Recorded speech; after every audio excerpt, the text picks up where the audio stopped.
Up to their feet. Boys, no truer words were ever spoken than boogity, boogity, boogity. Let's go racing, boys!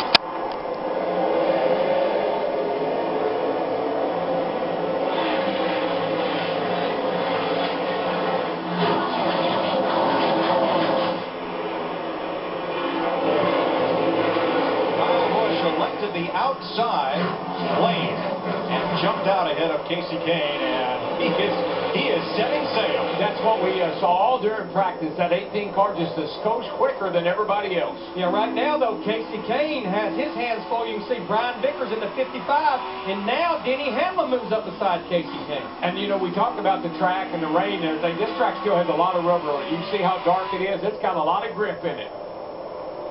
Vickers to second. Hamlin to third. Kane settles in fourth.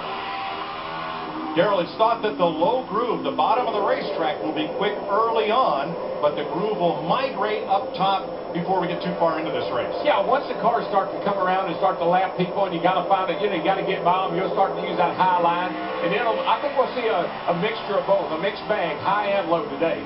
Teammates fight for 12th. Gordon gets the spot from Johnson. Keselowski battles Kenseth in the 20 on the outside. A couple of drivers that battled for the win a year ago here at Bristol, Kenseth and Keselowski. Martin Truex has been very successful here, trying to find his way back to victory lane in his 56. Alongside Keselowski, working the high side.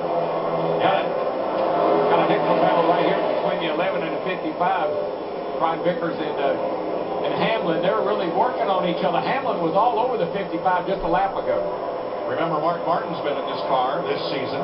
This is the first start in the 55 this year for Brian Vickers, but in practice and qualifying, he looked like he's never been away. And as you mentioned earlier, 2 top 5s last year. Tony Stewart got kicked up high in turn 1 and got way up in the marbles and pays the price. He's going the long way back. Flat left rear. That's what it looks like to me. There's something wrong with that car. It looks like the left rear was down. And the problem is that it's going to spin. That'll bring the caution out. Off there, guys. We're right here. Michael McDowell also spins, and a bad week gets worse for Tony Stewart. The pre-Stewart Haas cars were never in the top 20 in any of the practices. Now here's one lap prior. He's in trouble here already. I don't know. I'm sure he made contact with someone to get that tire. He cut that tire down, but he got in trouble before we really could see what caused it. And Mike, we talked about it. You go around here so fast, he was trapped on the outside. He could not get the pit road for all the cars coming below. Like you said, Darrell, nowhere to hide. No, there's nowhere to hide it. When you have trouble here, Burns, what happened, buddy? Well, GW was in fact a flat left rear tire going down. He just apologized to his crew and said, guys, I had nowhere to go. I could not get to the bottom of the racetrack. But you can definitely see it right there, and it finally just comes apart.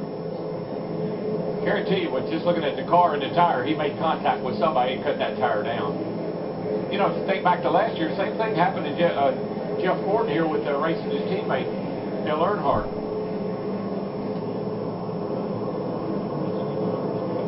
Wow, things happen so fast here at Bristol. You're right, guys. Tony was just trying to get to the bottom, couldn't do it. That left rear tire blew out. Darrell, I didn't see the Goodyear Eagle rubbed off that tire when I first noticed Tony being in trouble, so I don't know if it was contact or not, but certainly there's some concerns about tires. It would be way too early for the tire to have any problem other than either someone ran into him or it indeed did just cut. Yeah, you run the air pressure so low in the left side tires, you can tear a tire up with low air pressure.